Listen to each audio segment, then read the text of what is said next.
Okay అమ్మా. Welcome to Shri Chaitanya academy స్టూడెంట్స్కు welcome.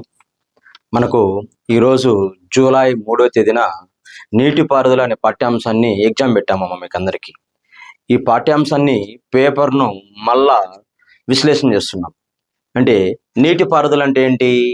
మానవుని అవసరాల కోసం కృత్రిమంగా పంటలను సాగు చేయడాన్ని నీటిపారుదల అంటారు. అంటే మన అవసరాల కోసం చాలా రకాలుగా యూజ్ చేసుకుంటాం మనం. అదేవిధంగా దేశంలో నీటిపారుదల అనేది 3 రకాలు ఉంటాయి. ఒకటి బావుల ద్వారా చేస్తారు, 2 చెరువుల ద్వారా చేస్తారు, 3 కాలువల ద్వారా చేస్తారు. జనరల్గా కాలువల ద్వారా, బావుల ద్వారా, చెరువుల ద్వారా నీటి వసతి కల్పిస్తున్నాం. మరి దేశంలో కాలువల ద్వారా నీటి వసతి ఎంత విస్తరించిందంటే 62% కాలువల ద్వారా నీటి వసతి ఉంది. దేశంలో కాలువలన్నీ మేజర్గా ఎక్కడ ఉంటాయి? ఎక్కడైతే నదీ ప్రవాహాలు ఎక్కువగా ఉంటాయో అక్కడ మాత్రమే కాలువలు ఎక్కువగా ఉంటాయి. సౌత్ ఇండియాతో పోలిస్తే నార్త్ ఇండియాలో కాలువలు ఎక్కువ అని మనకు ఊహ. ఎందుకో ఊహిస్తున్నామంటే నార్త్ ఇండియాలో పెద్ద పెద్ద నదులు ఉన్నాయి. గంగా నది కావచ్చు, యమునా నది కావచ్చు, బ్రహ్మపుత్ర నది కావచ్చు, సింధు నది కావచ్చు. ఇవన్నీ జీవనదులే. ఇవన్నీ సంవత్సరం అంతా ప్రయాణిస్తాయి. ఇవి సంవత్సరం అంతా ప్రయాణించడం వల్ల ఉత్తర భారతదేశంలో నదులన్నీ ఎప్పుడు ప్రయాణిస్తాయి కాబట్టి కాలువ ఎక్కువగా తీసుకుంటారు. అంతే, అయిపోయాయి. కాలువలు ఎక్కువగా తీసుకుంటారు. దక్షిణ భారతదేశంలో వర్షం పైన ఆధారపడే నదులు ఇవన్నీ. అందువల్ల ఇక్కడ ఎప్పుడు వర్షం పడితే అప్పుడు నదులు నడుస్తాయి. అందువల్ల ఇక్కడ కాలువల ప్రభావం చాలా తక్కువగా ఉంటుంది. Okay, one of the reason. మరియు తర్వాత బావులు. దేశంలో బావులు ద్వారా నీటి వసతి కల్పిస్తున్నాం. మరి బావుల ద్వారా నీటి వసతి కల్పిస్తున్నామంటే మేజర్గా బావులు ఎక్కువగా ఎక్కడేస్తారు? ఎక్కడైతే అండర్ గ్రౌండ్ లో నీటి వసతి ఎక్కువగా ఉంటే అక్కడే బావులు వేస్తారు. బోరు బావులు 2 రకాలు ఉంటాయి. గొడ్డ బావులు ఉంటాయి, సాధారణ బావులు ఉంటాయి. ఇప్పుడు ఎగ్జాంపుల్ మన రాయలసీమలో అనంతపురం జిల్లా తీసుకో. నువ్వు ఎక్కడేసినా నీరు పడదు. నువ్వు వేస్తే ఏం లాభం, వేయకపోతే ఏం లాభం? నువ్వు ఎక్కడేసినా నీరు పడదు. అనంతపురం జిల్లాలో దరిదాపు 200 అడుగుల నుంచి 1000 అడుగుల లోతుల వరకు నీరు పడదు. అందువల్ల ఇంట్రెస్ట్ తక్కువగా ఉంటుంది రైతులకు. ఎందుకు నీరు పడదు? ఎందుకు ఖర్చు అంతా, ఈ డబ్బులంతా వేస్ట్ చేయాలా? అందువల్ల దరిదాపు రాయలసీమలో బోరుబావులు 2-5% మాత్రమే ఉంటాయి. కానీ నార్త్ ఇండియాలో బోరుబావులు ఎక్కువగా ఉంటాయి. ఎందుకు వాళ్ళందరూ బోరుబావుల పైన ఇంట్రెస్ట్ చూపిస్తున్నారు? అండర్ గ్రౌండ్ లో వాటర్ ఎక్కువగా ఉంది. నది ప్రభావం ఉంటే ఆటోమేటిక్ గా భూగర్భ జలం ఎక్కువగా ఉంటుంది. భూగర్భ జలం నీరు అండర్ గ్రౌండ్ లో వాటర్ ఇంకిపోతుంది కాబట్టి, ఆ నార్త్ లో నదులు ఎక్కువగా ఉన్నాయి కాబట్టి ఆటోమేటిక్ గా నదులు నీరు పోతూ ఉంటుంది. ఆ నది పరిసర ప్రాంతాల్లో, నది పరివాహక ప్రదేశాలలో కావచ్చు, నదికి దూరంగా ఉన్న ప్రదేశాల్లో కావచ్చు, ఎంతో దూరంలో నీరు ఖచ్చితంగా పడుతుంది. అందువల్ల బావుల్లో తీసుకున్న అగ్రికల్చర్ సెక్టర్ నార్త్ లోనే కనపడుతుంది. కాలువల్లో తీసుకున్న అగ్రికల్చర్ సెక్టర్ నార్త్ లోనే కనపడుతుంది. నెక్స్ట్ చెరువులు అంటున్నాం. చెరువులు ఎక్కడ ఉంటాయి తెలిసిన? బహుశా ఎక్కడైతే నేల గట్టిగా ఉంటుందో, ఎక్కడైతే రాతి పొరలు ఎక్కువగా ఉంటాయో అక్కడ మాత్రమే చెరువులు ఎక్కువగా ఉంటాయి. ఎందుకు? ఇక్కడ చెరువులు రాతిపొర ప్రాంతాలలో, గట్టిగా ఉండే పొర ప్రాంతాలలో, లేదా పీఠభూమి పరిసర ప్రాంతాలలో, లేదా కొండ పరిసర ప్రాంతాలలో ఎక్కువగా చెరువులు ఎందుకు ఉంటాయి? చెరువులో నీరు పోసి ఇంకిపోయింది అనుకో, నువ్వు ఎంత చెరువు అయితే ఏం లాభము? ఇప్పుడు నార్త్ ఇండియాలో చెరువు తగినావు, అది ఒండ్రు మట్టి తీసినావు, పెద్ద చెరువు, నీరు స్టోరేజ్ చేసినావు, నీరంతా ఏమైపోతుంది? ఇంకిపోతుంది. అందువల్ల నార్త్ ఇండియాలో పెద్దగా ఇంట్రెస్ట్ చూపించారు చెరువుల పైన. సౌత్ ఇండియాలో ఎక్కువగా చెరువుల పైన ఇంట్రెస్ట్ చూపిస్తారు. ఎందుకంటే కొండల గుట్టలు ఉన్నాయి. కొండల పైన పడిన వానను, గుట్టల పైన పడిన వర్షం అంతా నీరు కిందకు వస్తుంది కాబట్టి కింద అడుగు భాగంలో ఎక్కడో చోట కొండకు అడ్డంగా ఒక కట్ట కట్టేస్తే అది స్టోరేజ్ పాయింట్ అవుతుంది. అలా స్టోరేజ్ పాయింట్ ద్వారా పక్షులు, జంతువులు వ్యవసాయం చేసుకోవడానికి అనుకూలంగా ఉంటుంది. ఈ నేల చాలా గట్టిది. ఒకవేళ నీరు పోసిన ఇంకిపోయే స్వభావం అనేది లేదు, తక్కువగా ఉంటుంది నార్త్ తో పోలిస్తే. అందువల్ల దక్షిణ భారతదేశంలో చెరువుల పైన ఎక్కువగా ఆధారపడతారు. ఉత్తర భారతదేశంలో బావుల పైన ఎక్కువగా ఆధారపడతారు, కాలువల పైన ఎక్కువగా ఆధారపడతారు. ఇది వన్ ఆఫ్ ది రీజన్. ఎందుకంటే పూర్తిగా మనం ఈ బుక్లో చెప్పినట్టు రాసుకొని, బుక్లో చెప్పినట్టు చదువుకుంటే వీలు కాదు. మనం జనరల్ గా వెళ్ళాలి. ఎందుకు నార్త్ లో ఎక్కువ ఉన్నాయి? In the one of the reason. South లో ఎందుకు చెరువులు ఎక్కువ ఉన్నాయి? ఇది రీజన్. ఇదే సౌత్ లో గాన మట్టిగానే ఉంటే ఆటోమేటిక్ గా చెరువుల త్రవ్వకాలన్నీ తక్కువగా ఉంటాయా, ఎక్కువగా ఉంటాయా? మట్టి తేలికైన మట్టి, ఒండ్రు మట్టి ఉంటే తక్కువగా ఉంటాయి. ఇది రీజన్ ఆలోచించాలి. ఇక్కడ క్వశ్చన్ ఏంది? నీటిపారుదల అంటే 3 రకాలు. బావుల ద్వారా వ్యవసాయం చేస్తారు, కాలువల ద్వారా వ్యవసాయం చేస్తారు, చెరువుల ద్వారా వ్యవసాయం చేస్తారు. ఓకే, ఇక్కడ ప్రశ్న ఏంటి? ఏనన్నా ప్రశ్న ఏమిచ్చాడు? క్రింది వానిలో నీటిపారుదల పాఠ్యాంశంలో సరైంది అన్నాడు. మరియు ఓకే, చూడండి, ఫస్ట్ ప్రశ్న చూడండి. బావుల ద్వారా నీటిపారుదల అధికం. బావుల ద్వారా నీటిపారుదల అధికం ఉత్తరప్రదేశ్. దేశంలో ఎక్కువగా బావుల ద్వారా వ్యవసాయం చేస్తారు. ఓకే, భారతదేశంలో ఎక్కువగా దేని ద్వారా వ్యవసాయం చేస్తారు? బావుల ద్వారా వ్యవసాయం చేస్తారు. నీటిపారుదల ఎన్ని రకాలు? 3 రకాలు. One of the well, is the canal, is the tanks. బావుల ద్వారా వ్యవసాయం చేస్తారు, కాలువల ద్వారా వ్యవసాయం చేస్తారు, చెరువుల ద్వారా వ్యవసాయం చేస్తారు. అలా భారతదేశంలో ఎక్కువ శాతం దేని ద్వారా వ్యవసాయం చేస్తారంటే బావుల ద్వారా వ్యవసాయం చేస్తారు. ఎందుకు బావుల ద్వారా ఎక్కువ వ్యవసాయం చేస్తారంటే గ్రౌండ్ వాటర్ నార్త్లో ఎక్కువ కనపడుతుంది, నదుల ప్రభావం ఎక్కువగా ఉంది కనపడుతుంది. ఓకే, 62% చేస్తున్నారు. మరి బావుల ద్వారా ఎక్కువ వ్యవసాయం చేస్తున్న రాష్ట్రం ఉత్తరప్రదేశ్. అంటే ఇదేంటి? కరెక్ట్. మరి బావుల ద్వారా నీటిపారుదల శాతం, ఇది కూడా కరెక్ట్. మరి కాలువల ద్వారా నీటిపారుదల అధికం తమిళనాడు. ఏంటన్నది? ఎస్, గుర్తించాల. ఓకే, మనకు తమిళనాడే అసలు మనకు ఆన్సరే తెలియదు, వాడు తమిళనాడు ఇచ్చాడు, మనం వెంటనే గెస్ చేయాల. సౌత్ లో మేజర్ గా ట్యాంక్స్ ప్రభావం ఉంటాయి కానీ, చెరువుల ప్రభావం ఉంటాయి కానీ, కాలువల ప్రభావం అనేది, బావుల ప్రభావం తక్కువగా ఉంటుంది. ఎందుకు? కాలువలు తీస్తే ఓకే, నువ్వు కాలువ తీసుకున్నావు, నీకు నీరు పారుదల ఉండాలి కదా. నువ్వు ఇంత ఖర్చు పెట్టి కాలువ తీస్తే నదిలో నీరు ఉండాలి కదా. నదిలో నీరు లేనప్పుడు కాలువ తవ్వి లాభం, అవునా కదమ్మా? అందువల్ల సౌత్ లో కాలువలు తక్కువ ప్రభావం ఉంటుంది, చెరువుల ప్రభావం ఎక్కువ ఉంటుంది అని ఇప్పుడే రీజన్ తీసుకొచ్చాను. ఓకే, తమిళనాడు అనేది రాంగ్ అమ్మ. మరియు కాలువల ద్వారా నీటి పారుదల శాతం 24%. ఎస్, కరెక్ట్ కదమ్మా. ఎస్, ఇది కూడా కరెక్ట్. మనం చెప్తున్నాము కాలువల ద్వారా నీటిపారుదల అధికంగా ఉన్న రాష్ట్రం ఉత్తరప్రదేశ్, బావుల ద్వారా నీటిపారుదల అధికంగా ఉన్న రాష్ట్రం ఉత్తరప్రదేశ్. ఏనన్నా బావుల ద్వారా 62% చేస్తారు, కాలువల ద్వారా 24% చేస్తారు, చెరువుల ద్వారా 2.6% చేస్తారు. చెరువుల ద్వారా 2.6% చేస్తారు. చెరువుల ద్వారా అధికంగా వ్యవసాయం చేస్తున్న రాష్ట్రం తమిళనాడు. రాంగ్ ఇచ్చాడు కదా. అంటే క్రింది వాణిలో మనకు ఆన్సర్స్ సరైనవి అన్నాడు. మీరు క్వశ్చన్ చదివేటప్పుడు బీ కేర్ఫుల్, ఎంతగా సరైందా సరికానిదా అనేది ఫస్ట్ అండర్లైన్ చేసి పెట్టాలా. ప్రత్యక్షంగా మన కంటికి కనపడాలి అది సరైందా సరికానిదా. వాడు సరైంది అన్నాడంటే మీ బ్రెయిన్లో సరికాంది ఉంటుంది, వాడు సరికాందంటే మీ బ్రెయిన్ లో సరైంది ఉంటుంది. అందువల్ల చాలా మంది అమ్మ బ్లండర్ మిస్టేక్ కాంపిటేటివ్ ఎగ్జామ్ లో ఇక్కడ తప్పు చేయడం వల్ల ఉద్యోగాలు పోతాయి. అందరూ బాగా చదువుతారు, బాగా దరిదాపులు ఒక 2 సంవత్సరాలు 3 సంవత్సరాలు చదివిన వాళ్ళు ఉంటారు. ఎందుకు వాళ్ళు ఫెయిల్యూర్ అవుతున్నారంటే రీజన్ అది. అడావిడి ఉండకూడదు ఎగ్జామ్ లో. కాంపిటేటివ్ అనేది స్నేక్ లాంటిది, ఎప్పుడైనా అది కాటేస్తుంది. అందువల్ల దాని పక్కన పాము దగ్గర ఉన్నామంటే చాలా జాగ్రత్తగా ఉండాలి. ఓకే, అంటే క్రింది వాణిలో ఇక్కడ ఆన్సర్ ఏం తీసుకుంటున్నాము? బిసి. ఎక్కడుంది బిసి? అది రాంగ్. ప్లస్ ఏ బి ఎక్కడండి? C answer. A B D అంటే A correct, B correct, D correct. Wrong ఏంటి? సి. ఓకే, తదుపరి నెక్స్ట్ ప్రశ్నకి వెళ్దామమ్మా. నెక్స్ట్ ప్రశ్న చూడండి. క్రింది వాణిలో నీటిపారుదల పాఠ్యాంశంలో సరికానిది అన్నాడు. ఫస్ట్ ఇది తీసుకోవాలి మనం. సరికానిది ఏంటి? సరికానిది ఫస్ట్ అండర్లైన్ చేసుకోవాలి. ఎందుకంటే మన బ్రెయిన్లో ఇదే చాలా కీలకం. మన పాఠ్యాంశంలో కావచ్చు, మన ఎగ్జామ్ ప్యాటర్న్ లో కావచ్చు, కీలకం అనేది ఇదే.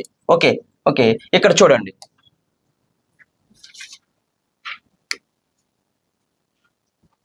ఓకే, క్రింది వాణిలో నీటిపారుదల పాఠ్యాంశంలో సరికానిది. ఫస్ట్ ప్రశ్న చదవండి. చెరువుల ద్వారా నీటిపారుదల అధికం తమిళనాడు. కరెక్టా? కరెక్ట్. చెరువుల ద్వారా నీటిపారుదల అధిక శాతం 2.6%. కరెక్టా? కరెక్ట్. దేశంలో అతిపెద్ద చెరువు ఖమ్మం చెరువు. ఇది గజపతి చెరువు. తప్పు. వాస్తవంగా గజపతి రాజులు ఒక చెరువును త్రవ్వించారు. గజపతి రాజులు త్రవ్వించిన చెరువే ఖమ్మం చెరువు. గజపతి రాజులు 15వ శతాబ్దంలో చెరువును త్రవ్వించారు. గజపతి రాజులు, ఒడిశా గజపతి రాజులు. ఆ చెరువు పేరు ఖమ్మం. అది 15 కిలోమీటర్ల పొడవు, 3.5 కిలోమీటర్లు, 7.5 కిలోమీటర్ల పొడవు, 3.5 కిలోమీటర్ వెడల్పు ఉంది. ఓకే, అందువల్ల దేశంలో కాదు ఆసియా ఖండంలోనే అతిపెద్ద చెరువు. ఏది? తవ్విందెవరు? గజపతి రాజు. చెరువు పేరేంటి? ఖమ్మం చెరువు. అంటే ఈ ఖమ్మం చెరువు ఇక్కడ రావాలన్నా ఇది ప్రకాశం జిల్లాలో ఉంది. ప్రజెంట్ ప్రకాశం జిల్లా ప్లస్ మార్కాపురం సరిహద్దుల్లో కనపడుతుంది. ఇది అతిపెద్ద చెరువు, ఆసియా ఖండంలో అతిపెద్ద చెరువు. ఇక్కడ ప్రశ్న తప్పుగా ఇచ్చాడు, ఇది తప్పని గుర్తించాలి. తర్వాత దేశంలో అతి పొడవైన కాలువ ఇందిరాగాంధీ. ఏనన్నా? దేశంలో అతి పొడవైన కాలువ ఇందిరాగాంధీ. భారతదేశంలో కాలువల ద్వారా అధికంగా ఉత్తర భారతదేశంలో వ్యవసాయం చేస్తున్నారు. రాజస్థాన్కి నీరు కావాలని, రాజస్థాన్లో నదులు లేవు, అందువల్ల ఎక్కడి నుంచి నీరు తీసుకోవాలా లేదా? అందువల్ల ఏం చేశారంటే హిమాచల్ ప్రదేశ్ పంజాబ్ సరిహద్దుల్లో ఉన్న బాక్రానంగల్ ప్రాజెక్ట్ నుంచి, తర్వాత హరేకే ప్రాజెక్ట్ నుంచి, ఈ 2 ప్రాజెక్టుల నుంచి నీరు తీసుకొని రాజస్థాన్ కెనాల్ పంపిస్తున్నారు. ఆ రాజస్థాన్ కెనాల్ పేరు మార్చడం జరిగింది. దాన్ని ఇందిరాగాంధీ కాలువ అంటారు. ఇది దేశంలో అతి పొడవైన కాలువ. ఇది రాజస్థాన్ లో నడుస్తుంది. దీని పొడవు వచ్చేసి 650 కిలోమీటర్లు. సబ్ కెనాల్స్ తో పాటు 1000 కిలోమీటర్ల పొడవు. ఇది 1000 కిలోమీటర్లు. ఓకే, ఒకవేళ రేపు ఫ్యూచర్ లో ఆంధ్రప్రదేశ్ లో అతి పొడవైన కాలువ అని ఎగ్జామ్ ప్యాటర్న్ చేంజ్ చేస్తే ఆంధ్రప్రదేశ్ లో అతి పొడవైన కాలువ హంద్రీనివా కెనాల్ ఏమా ఏపీలో. ఎందుకంటే కర్నూలు నుంచి నంద్యాల, అనంతపురము, సత్యసాయి, కడప ప్లస్ చిత్తూరు, అన్నమయ్య సరిహద్దు అన్ని జిల్లాలు టచ్ అవుతుంది. కాబట్టి రేపు ఫ్యూచర్ లో అతుపడమైన కాలం హంద్రీనివా కెనాల్ అనేది రావడానికి అవకాశం ఉంది. హంద్రీనివా కెనాల్ నీరు కృష్ణా నదిని తీసుకుంటుంది. బహుశా రేపు ఫ్యూచర్ లో ఏపీ జాగ్రత్తలు మాట్లాడుతాం దీని గురించి. తర్వాత మరియు డి వచ్చేసి దేశంలో అతి పొడవైన కాలం ఏంది? ఇందిరాగాంధీ. ఇందిరాగాంధీ కెనాల్కి ఒకప్పుడు పేరేమని పెట్టేవారు? రాజస్థాన్ కెనాల్ అన్నారు. ఏంటి? రాజస్థాన్ లో ఉండే కాలవే రాజస్థాన్ కెనాల్. ఈ రాజస్థాన్ కెనాల్కు ప్రశ్న ఒకసారి అడిగాడు. ఈ రాజస్థాన్ కాలువకు నీరు ఏ నది నుంచి స్వీకరిస్తున్నారంటే సట్లెజ్ నది.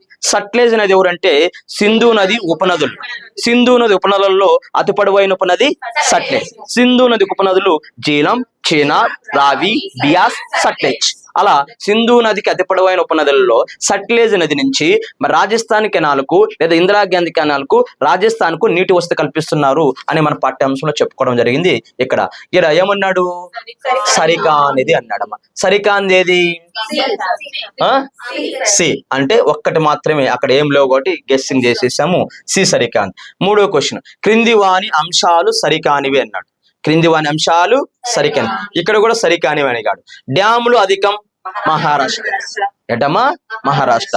ఇది చూడండి అమ్మా, ఈ డ్యాములు నిర్మించాలని ఆలోచన మొదటిసారిగా మహారాష్ట్ర వాసులకు వచ్చిందంట. ఎందుకంటే పశ్చిమ కనుమలో వర్షం బాగా పడుతుంది. కానీ పశ్చిమ కనుమలో వర్షం బాగా పడినా కూడా మహారాష్ట్ర కరువు అవుతుంది. పశ్చిమ కనుమల్లోనే మహారాష్ట్ర ఉండేది. పశ్చిమ కనుమలో పడమర దిశలో మహారాష్ట్ర ఉంది, తూర్పు దిశలో కూడా మహారాష్ట్ర ఉంది. కానీ మహారాష్ట్రలో నేలలు మంచిగా ఉన్నాయి, మీకందరికీ తెలుసు, నల్లరేగడి నేలలు. కానీ పంటలు పండించుకోలేకపోతున్నారు. అందువల్ల ఆ రోజున మరి మహారాష్ట్రలో కొందరు ప్రముఖ పర్యావరణవేత్తలు, ప్రముఖ వ్యక్తులు, పర్యావరణవేత్తలు ఒక సలహా ఇచ్చారు. మీ రాష్ట్రంలో మంచి నేలలు ఉన్నాయి, మీరు వర్షం మీకు పడుతుంది, మీరు స్టోరేజ్ చేసుకోలేకపోతున్నారు. కొండల దిగు ప్రాంతంలో నీటికి అడ్డంగా ఒక కట్ట కట్టేస్తే వాటిని డ్యామ్స్ అంటారు. అలాంటి డ్యామ్స్ మీరు నిర్మించుకుంటే రేపు ఫ్యూచర్ లో రాబోయే రోజుల్లో మంచి నేలలు ఉన్నాయి కదా, మీకు పంటలు పండించుకోవచ్చు అనే ఆలోచనతో ఎప్పుడో తీసుకొస్తే వెంటనే వినోద భావ కూడా ఒక కీలక వ్యక్తి ఎందులో డ్యాన్సులు ఆయన కూడా చెప్పాడు, ఇలా చేసుకుంటే మీరు ఫ్యూచర్ ఉంటుందని చెప్తే వెంటనే ఏం జరిగిందంటే అందరూ అలవాటు పడిపోయినారు డ్యాములు నిర్మించుకోవడానికి. అలా దేశంలో డ్యామ్స్ ఎక్కువ నిర్మించుకోవడం వల్ల ఈ మధ్యకాలం మీరు గమనించుంటారు, మహారాష్ట్ర నుంచి ఎక్కువ దిగుబడి వస్తుంది చూస్తున్నారు మీరు. ఓకే, మరియు ఫ్రూట్స్ అన్ని ఎక్కువగా వస్తున్నాయి. ఉల్లిలు కావచ్చు, వెల్లులు కావచ్చు, ఏమో చీనాకాయలు కావచ్చు, ప్లస్ కమలా పండ్లు కావచ్చు. ఈ మధ్యకాలంలో ట్రెండ్ మారుతుంది. పెద్ద పెద్ద సీతాఫలం పండ్లు కూడా మహారాష్ట్ర నుంచి వస్తున్నాయి. అంటే అనేక రకాల పంటలు పండిస్తున్నారు. రీజన్ అంటే డ్యాములు ఎక్కువగా ఉన్నాయి. మరి మహారాష్ట్రలో డ్యాములు ఎక్కువగా ఉన్న రాష్ట్రం, దేశంలో మహారాష్ట్ర డ్యాములు ఎక్కువ ఉన్నాయి. ఓకే, వెరీ నైస్, బాగుంది. నీటిని నిల్వ అధికం అంటే నీటి నిల్వ అధికం, రాంగ్. ఇది భారతదేశంలో నీటి నిల్వ అధికం ఏది? ఇందిరాసాగర్. ఏంటమ్మా? ఇందిరాసాగర్. ఇందిరాసాగర్ ఏ నది పైన ఉంది? నర్మదా నది పైన. ఏ రాష్ట్రంలో ఉంది? మధ్యప్రదేశ్ లో. ఇందిరాసాగర్ ఎక్కడ ఉంది? మధ్యప్రదేశ్. ఇక్కడ కరెంట్ డేటాలో ఒకటి తీసుకుంటే దేశంలో ఫ్లోటింగ్ సోలార్ పార్కు ప్రపంచంలో అతిపెద్దది ఏర్పాటు చేస్తున్నారు. దీనిపైన వాటర్ లో సోలార్ ప్లేట్స్ పెట్టేస్తారు. సోలార్ ప్లేట్స్ పెట్టేసి ఇది ప్రోడక్ట్ గా స్టార్ట్ అయిందంటే దేశంలో కాదండి, ప్రపంచంలో అతిపెద్ద వాటర్ ఫ్లోటింగ్ సోలార్ పార్క్ ఇక్కడే ఉంటది. ఎక్కడ? ఇప్పుడు సోలార్ పార్క్ మన ఇంటి పైన పెడతాం, వీళ్ళు ఏం చేశారు? నీటి పైన పెట్టారు. నీటి ఆవిరి తగ్గుతుంది. ప్లేట్స్ పెట్టేసినాం అనుకో, ఎండకు ఆవిరి తగ్గుతుంది, నీరు అలా ఉంటుంది. ప్రాజెక్ట్ లో వాడుకోవడానికి అవకాశం ఉంటుంది. మరియు ప్లేట్స్ గా లేకపోయింది అనుకో, ఖచ్చితంగా ఎంతో మోతాదులో నీరు ఆవిరి అవుతుందా లేదా? తగ్గుతుంది కదా. అందువల్ల అలా యూజ్ కావడానికి మరియు విద్యుత్తును ఉత్పత్తి చేసుకోవడానికి ఈ ఇందిరాసాగర్ లో వాటర్ లో సోలార్ పార్క్ ఏర్పాటు చేశారు. అది పక్కన పెడితేనా నీటి నిలువ అధికం వచ్చేసి దేశంలో ఇందిరాసాగర్ నర్మదా నది పైన ఉంది. ఇక్కడ బాక్రానంగల్ ఇచ్చారు. బాక్రానంగల్ అలాంటిది కాదు నాన్న. దేశంలో అతిపెద్ద ప్రాజెక్ట్ ఏంటి? బాక్రానంగల్. దేశంలో అతిపెద్ద ప్రాజెక్ట్ ఏంటి? బాక్రానంగల్. ఏ నది పైన ఉంది? సట్లెజ్ నది పైన. ఏ రాష్ట్రంలో ఉంది? Punjab plus Himachal Pradesh. First option Himachal Pradesh, second option Punjab. Border లో ఉంది ప్రాజెక్టు. ఆ 2 రాష్ట్రాల బార్డర్ లో బాక్రా నంగల్ సట్లేజ్ నది పైన ఉంది. ఇది దేశంలో అతిపెద్ద ప్రాజెక్టు. కానీ ఇక్కడ స్టోరేజ్ గురించి మాట్లాడినాడు కాబట్టి ఇది రాంగ్ అని మాట్లాడుతున్నాం. తర్వాత పొడవైన డ్యామ్ తెహ్రీ. ఓకే, పొడవైన డ్యామ్ ఇచ్చాడు. దేశంలో పొడవైనది ఏది? ఇరాకుడ్. భారతదేశంలో అతి పొడవైన డ్యామ్ ఏంటి? ఇరాకుడ్. ఇది ఏ నది పైన ఉంది? మహానది పైన ఉంది. ఏ రాష్ట్రంలో ఉంది? ఒడిశాలో. చాలా సార్లు అడిగాడమ్మా క్వశ్చన్, ఇది చాలా జాగ్రత్తగా ఉండాలా. ఇది కూడా ఏంటి? రాంగ్. ఓకే, తర్వాత తెహ్రీ డ్యామ్ ఎత్తు 261 మీటర్లు. కరెక్ట్. దేశంలో తెహ్రీ డ్యామ్ ఎత్తు 261 మీటర్లు. ఇది ఉత్తరాఖండ్ రాష్ట్రంలో ఉంది. ఏ నది పైన ఉంది? అలక భగీరథ 2 నదుల కలయిక వల్ల గంగా నది ఏర్పడిందా లేదా?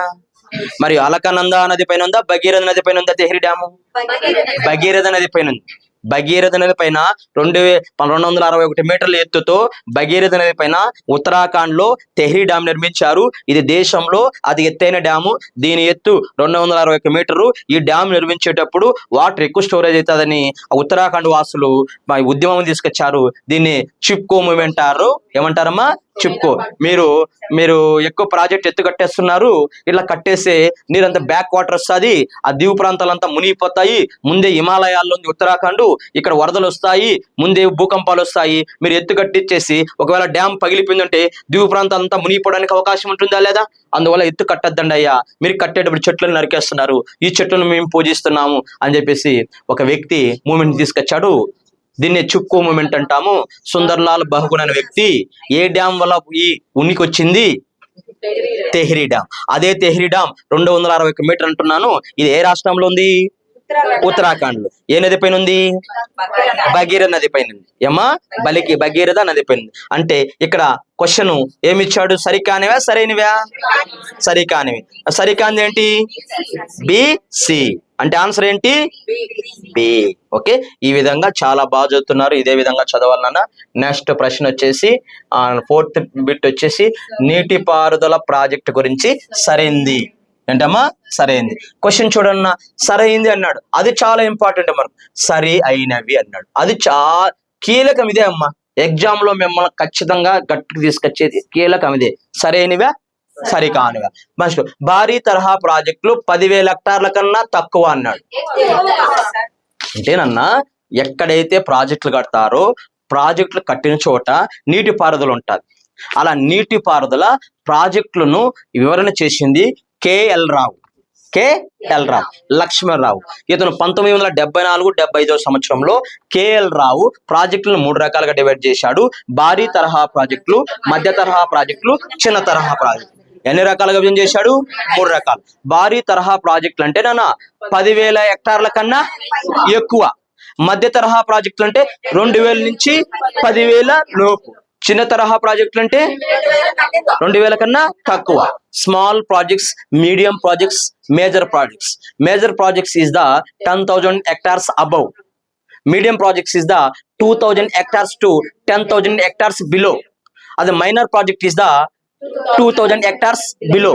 నీటి వసతి కల్పిస్తే వాటిని ప్రాజెక్టులు అంటారు. అలాంటి ప్రాజెక్టులు కె లక్ష్మణరావు విభజన చేశాడు. ఆ ప్రాజెక్టులో ఉండే నీటిని క్యూసెక్కుల రూపంలో చెప్తాము. క్యూసెక్కుల ఫాదర్ ఎవరంటే కె లక్ష్మణరావు. అయినా కదా ప్రాజెక్టులో ఇన్ని టీఎంసీల నీరు ఉండదని చెప్పింది. అందువల్ల కె లక్ష్మణరావును క్యూసెక్కుల మ్యాన్ అంటాం. Okay, very nice. ఇక్కడ భారీ తరహా ప్రాజెక్టులు 10,000 హెక్టార్ల కన్నా తక్కువ. కరెక్టా తప్పది? వెరీ నైస్ అమ్మ, చాలా మంచిగా చదివారు. వాస్తవంగా చాలా బాగా చదివారు, నేను గమనించాను. తర్వాత ఏంటి? మధ్య తరహా ప్రాజెక్టులు 2,000 నుంచి 10,000. కానీ ఏడేంది? ఏంటి? తప్పు. అంటే 1, 10, 100, 7, 10,000, 20,000. 2 కనపడుతున్నా 2,000 జోలికి బాగూడదు. ఇది 20,000 ఇచ్చినాడా 2,000 ఇచ్చినాడా గమనించాలా. ఓకే, ఇది కూడా రాంగ్. తర్వాత చిన్న తరహా ప్రాజెక్టులు 2,000 హెక్టార్ల కన్నా తక్కువ.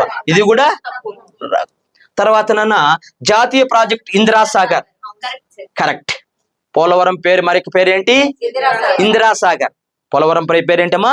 ఇందిరాసాగర్. ఇది రాష్ట్రంలో వన్ ఆఫ్ ది జాతీయ ప్రాజెక్టు. దేశంలో 12 జాతీయ ప్రాజెక్ట్స్ ఉన్నాయమ్మా. ఇది ఒకటి. పోలవరం పేరు మార్చారు, ఇందిరాసాగర్ అని పేరు మార్చారు. ఓకే, ఇది కరెక్ట్.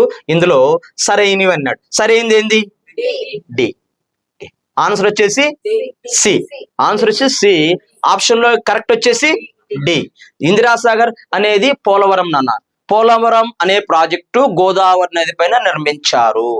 పోలవరం ప్రాజెక్టు ఏర్పాటు చేసిన సంవత్సరం 1983. పోలవరం రూపకర్త వెంకటకృష్ణ దివాన్ అయ్యార్. 1941 సంవత్సరంలో వెంకటకృష్ణ దివాన్ అయ్యార్ అనే వ్యక్తి ప్లానింగ్ ఇచ్చాడు. ఆ ప్లానింగ్ ప్రకారం 1983 సంవత్సరంలో గోదావరి నది పైన పోలవరం శంకుస్థాపన చేశారు. తర్వాత ఆ పోలవరం శిలాఫలకం అల్లే మార్చిపోయింది మొత్తము. తర్వాత రాజశేఖరుడు వచ్చేసి ఆ పలకను అలా తుడిచి జలయజ్ఞంలో భాగంగా ప్రారంభించాడు. తర్వాత రాజశేఖరుడు చనిపోవడం వల్ల, తర్వాత డిఫరెంట్ ప్రభుత్వాలు రావడం వల్ల ఇది ముందుకు సాగుతానే ఉంది. రబ్బర్ లాగా పీకుతాంటూ సాగుతానే ఉంది. ఇది ఎప్పుడు కంప్లీట్ అవుతుందో కాదు. కంప్లీట్ అయితే ఈ ఆంధ్రప్రదేశ్ కు మంచి అనుకూలం ఎక్కువగా ఉంటది. అట్లా కోస్తా వాళ్ళకి బాగుంటుంది, రాయలసీమ వాళ్ళకి బాగుంటుంది. ఎందుకు అలా మాట్లాడుతున్నా అంటే పోలవరం నీరు నుంచి కృష్ణానదిలో కలుపుతారు.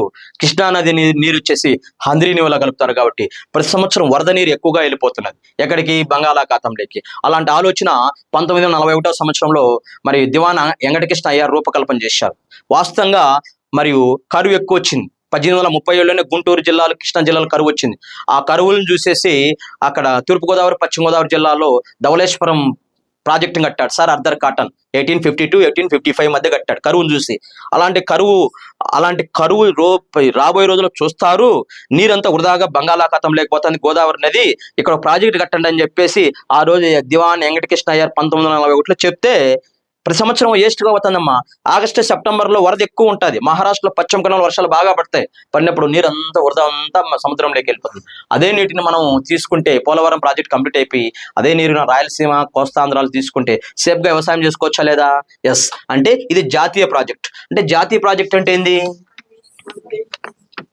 జాతీయ ప్రాజెక్ట్ అంటే మనీ అంతా సెంట్రల్ ఇస్తారు. ప్రాజెక్టు కట్టుకోవాలంటే స్టేట్ గవర్నమెంట్ కట్టుకోవాలా. కానీ ఈ ప్రాజెక్టు జాతీయ ప్రాజెక్టు. కేంద్ర ప్రభుత్వం నిధులు ఇస్తుంది. ఆ నిధుల ద్వారా ఏర్పాటు చేసుకుంటున్నారు. ఈ ప్రాజెక్టు కట్టే 2 లాభాలు ఉన్నాయి. విశాఖపట్నం ఐరన్ స్టీల్ కంపెనీకి వాటర్ పోతుంది. స్టీల్ కంపెనీకి నీరు కావాలా. దీనికి 2 కాలువలు ఉన్నాయి, ఎడమ కాలువ, కుడి కాలువ. ఎడమ కాలువ నుంచి విశాఖపట్నంకి నీరు పోతుంది ఐరన్ స్టీల్ కంపెనీకి. కుడి కాలువ నుంచి ఆ కోనసీమ, కాకినాడ జిల్లాల్లో వాటర్ సోర్స్ తీసుకుంటారు. అందువల్ల దీనివల్ల చాలా లాభాలు ఉన్నాయి. ప్లస్ విద్యుత్ కూడా ఉత్పత్తి చేయడానికి అవకాశం ఉంది. ఓకే, కంప్లీట్ అవ్వడానికి ఏదో టార్గెట్ ఇచ్చారు 2027. బహుశా 27 కాదు, నేను 30 అనుకుంటున్నాను. చూద్దాం, వెయిట్ అండ్ సీ. ఓకే, తర్వాత చూద్దామమ్మా. మీ మాట మంచి అయితే పుష్కరాలు మన అందరం కలిసిపోదాము. ఓకే, మీరు జాబులు కొట్టేస్తే 2027కి ఎట్ట రిజల్ట్ వచ్చేస్తుంది. ఎందుకంటే క్యాలెండర్ మళ్ళీ నెక్స్ట్ ఇయర్ క్యాలెండర్ ఉంది కాబట్టి బహుశా మీకు ఎగ్జామ్స్ టోటల్ క్లియర్. పోస్టింగ్ రేపు ఫిబ్రవరి 5 లోపల పోస్టింగ్ అయితే చేసుకుంటారు. బాగా చదువుకుంటే వస్తుంది. ఓకే, యూజ్ చేసుకోండి. మనం స్టడీ అవర్స్ కూడా నిర్వహిస్తున్నాము. సాయంకాలము మీరు స్టడీ అవర్స్ కూడా ఇక్కడ చదువుకోండి. ఏమైనా డౌట్స్ ఉంటే మేము ఉంటాము, డైరెక్టర్స్ ఉంటాము, ఇక్కడ యూజ్ చేసుకోండి. ఓకే, క్రింది వాణిలో సరైంది అన్నాడు. దామోదర్ ప్రాజెక్ట్ శంకుస్థాపన 48. ఇక్కడ ఏం రాశారు? 46. టెన్నిస్ సహకారం డివిసి కరెక్ట్. ఇంజనీర్ వచ్చేసి వార్దిన్. కరెక్ట్ అమ్మా, ఇది లెటర్ తప్పైంది, వార్దిన్. మరియు ఇక్కడ 2వ బహుళార్థక ప్రాజెక్టు మొదటి. దేశంలో ఇక్కడ ఆన్సర్స్ ఏంటి? సరైంది అన్నాడు. సరైంది ఆన్సర్ చూడండి. క్రింది వాణిలో సరైంది.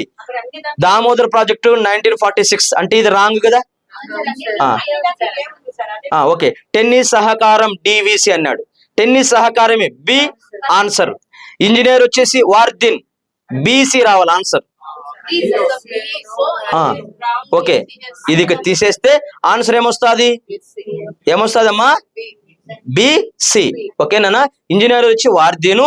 ఇది 2వ బహుళార్థక ప్రాజెక్ట్ కాదు, మొదటి బహుళార్థక ప్రాజెక్ట్. ఫస్ట్ మల్టీపర్పస్ ప్రాజెక్ట్ ఏది? డివిసి. బహుళార్థక ప్రాజెక్టులు అంటే అనేక ఉపయోగాలున్న ప్రాజెక్ట్ను ఏమంటారమ్మా? బహుళార్థక ప్రాజెక్ట్. అనేక ఉపయోగాలున్న ప్రాజెక్ట్ ఏమంటారు? బహుళార్థక ప్రాజెక్ట్. ఓకే, ఇక్కడ గమనించండి, ఇక్కడ చిన్న మిస్టేక్ జరిగింది. చూద్దాము. ఆన్సర్ ఏంటి? బిసి. ఏ సంస్థ సహకారం ఇది? ఏమ్మా, ఈ దామోదర్ ప్రాజెక్ట్ ఏ సంస్థ సహకారం? టెన్నిస్ సమకహార్. టెన్నిస్ అనేది అమెరికాలో ఉంది. అమెరికాలోనే టెన్నిస్ సహకారం ఇచ్చిందంట ఈ ప్రాజెక్ట్ కట్టుకోవడానికి. నెహ్రూ శంకుస్థాపన చేశాడు. ఆ రోజు ఈ దామోదర్ ప్రాజెక్ట్ ఓపెన్ చేయడానికి వచ్చాడు నెహ్రూ. ఏమన్నాడు తెలిసిన, ఇలాంటి ప్రాజెక్టులు దేశంలో ఎక్కడున్నా ఆధునిక దేవాలయాలుగా వర్ణించండి, అనేక ఉపయోగాలు ఉంటాయి, ఆధునిక దేవాలయాలు వర్ణించండి అని చెప్పడం జరిగింది. ఏ ప్రాజెక్ట్ను? బహుళార్థ ప్రాజెక్ట్. వన్న ఇది మీకు క్లారిటీ రాలేదు. దామోదర్ వ్యాలీ కార్పొరేషన్ అనేది ఒక ప్రాజెక్ట్ నాన్న. దీన్ని డివిసి అంటారు. ఈ డివిసి 1948వ సంవత్సరంలో శంకుస్థాపన చేశారు. శంకుస్థాపన చేసిన వ్యక్తి ఎవరంటే నెహ్రూ. నెహ్రూ ఏమన్నాడు, ఇది చాలా ఉపయోగాలు ఉన్నాయి. ఎలాంటి ఉపయోగాలు తెలిసినా, ఈ నది దేనిపైన ఉంది? దామోదర్ నది పైన ఉంది. దామోదర్ నది నీరు వచ్చేసి మొత్తం ఇటు పక్కన కలకత్తా అంతా ముంచేస్తాను ఈ దామోదర్ నది నీరు వచ్చేసి. ప్లస్ ఈ దామోదర్ నీరు అంతా వచ్చేసి కలకత్తాలో హూగ్లీ నదిలో పడుతుంది. ఈ నది నీరు వచ్చేసి కలకత్తా హూగ్లీ నదిలో పడుతుంది. ఈ నది ఎక్కువ నీరు వస్తుంది. నీరు మట్టి అంతా తీసుకొచ్చేసి హూగ్లీ నదిలో పడిపోవడం వల్ల హూగ్లీ నది ఏమైపోతుంది? కలుషితం అయిపోతుంది, పూడిపోతుంది. అందువల్ల వరదలు ఎక్కువైపోతుంది కలకత్తా. ఈ దామోదర్ నదిని ఏమనేవాళ్ళు తెలిసిన? బెంగాల్ దుఃఖదాయిని అనేవాళ్ళు. ఈ బెంగాల్ ప్రాంతాన్ని ఇది దుఃఖిస్తున్నది. అందువల్ల దీన్ని ఏదో విధంగా అరికట్టాలని చెప్పేసి నెహ్రూ గారు ఏం చేశాడంటే ఇదే దామోదర్ నది పైన ఒక ప్రాజెక్ట్ కట్టాడు. దాన్ని దామోదర్ వ్యాలీ కార్పొరేషన్. నువ్వేం చేయాలన్నాడు, ప్రాజెక్ట్ చెప్పాడు. నువ్వేం చేయాలా? వరదల నియంత్రణ చేయాలా. ప్లస్ ఇక్కడ ఫ్యాక్టరీస్ ఉన్నాయి. దుర్గాపూర్ ఐరన్ స్టీల్ కంపెనీ ఉంది, బొకారో ఐరన్ స్టీల్ కంపెనీ ఉంది. వాళ్ళిద్దరికి ఏమి ఇవ్వాలి నువ్వు?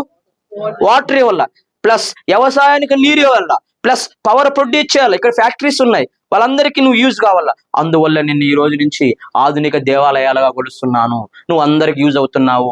దేశంలో ఇలాంటి ప్రాజెక్టులు ఎక్కడున్నా కూడా మీరు దాటిని ఏమని కొలవాలా? దేవాలయాలు కొలవాలని చెప్పడం జరిగింది. అలాంటి బహుళార్థక ప్రాజెక్టులను దేవాలయాలుగా వర్ణించిన వ్యక్తి ఎవరంటే నెహ్రూ. దేశంలో మొట్టమొదటి బహుళార్థక project Damodar valley corporation, DVC నాన్న. ఏంటంటే డివిసి.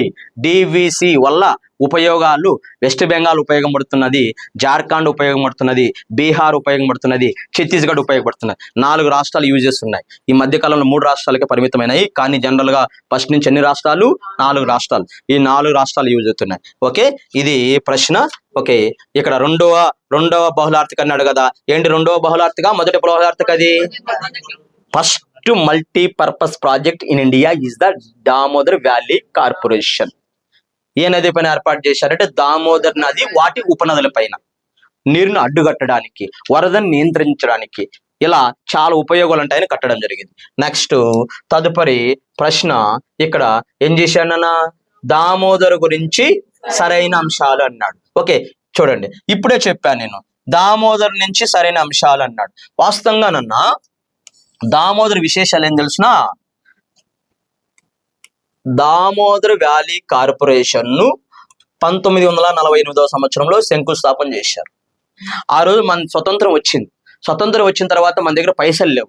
వెంటనే అమెరికా దేశంలో సహాయం అడిగాం. అయ్యా మేము వ్యవసాయాన్ని కొద్దిగా డెవలప్ చేసుకోవాలనుకుంటున్నాము, మాకు కొద్దిగా మీరు సపోర్ట్ చేస్తే మేము ఈ ప్రాజెక్ట్ని కట్టుకుంటాము అని చెప్తే వెంటనే అమెరికాలో ఉన్న టెన్నిస్ వ్యాలీ అనే సంస్థ ఏం చేసింది తెలిసిన?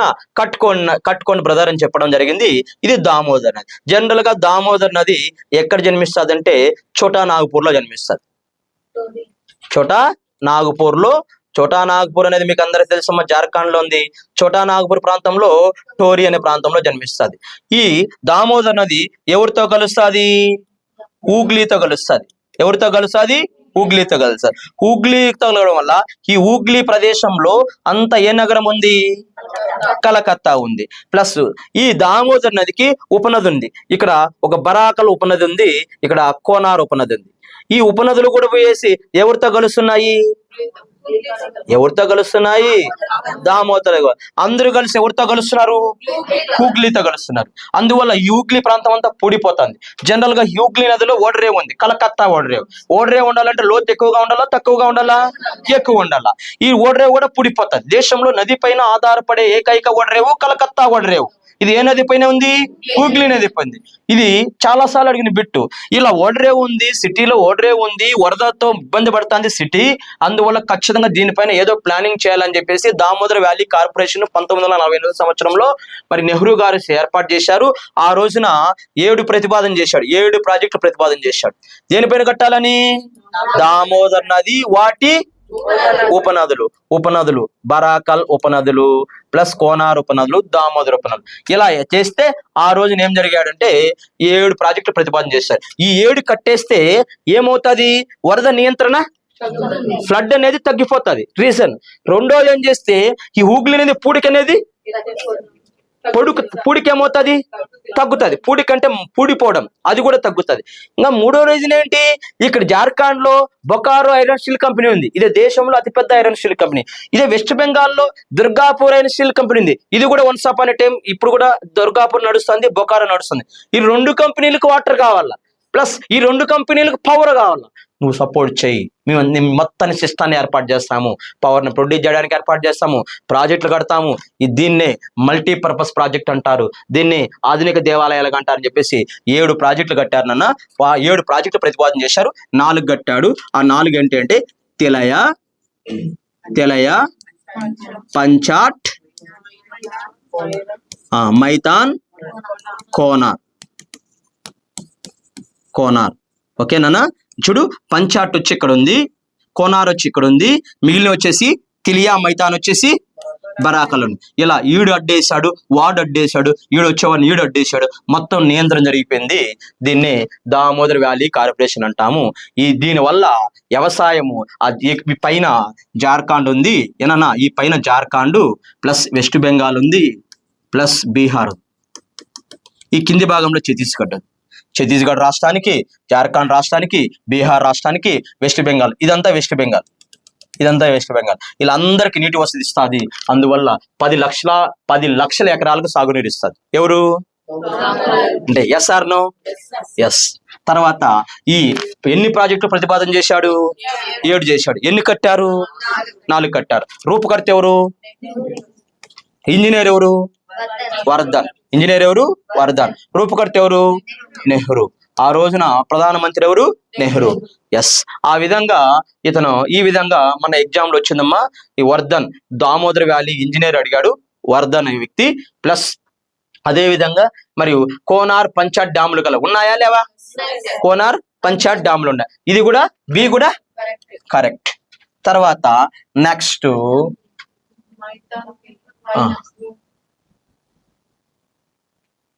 ఓకే ఏనన్నా, ఏడు గమనించండి అన్న. ఏం గమనిస్తాము? మరియు మైతాన్ తెలియా ప్రాజెక్టులు కలవా? ఎస్. వరదలు నియంత్రణ చేస్తాయా? చేస్తాయి. చూడనమ్మా, బిట్ ఎంత తేలిగా డివిస్ టోటల్ క్లియర్ చేసేస్తాం. ఎక్కడికి వెళ్తాడు ఎగ్జామినర్? ఎక్కడికి పోలేడు, మన దగ్గర నుంచి ఎక్కడికి పోలేడు. ప్రతిరోజు యూజ్ చేసుకోండి మా ఇన్స్టిట్యూట్ ని. ప్లస్ స్టడీ అవర్స్ కానీ కూర్చొని చదువుకోండి 9 వరకు. తర్వాత ఇంటికి వెళ్ళండి. ఓకే, డౌట్స్ ఉంటే మేము క్లియర్ చేస్తాను. తర్వాత మరొక విషయం ఏంటంటే బాక్రా నంగల్. చూడన్నా, బాక్రా నంగల్ ప్రాజెక్టు గురించి అంటే ఇందులో కరెక్ట్ ఏంటివి? ABCD. మరియు బాక్రా నంగల్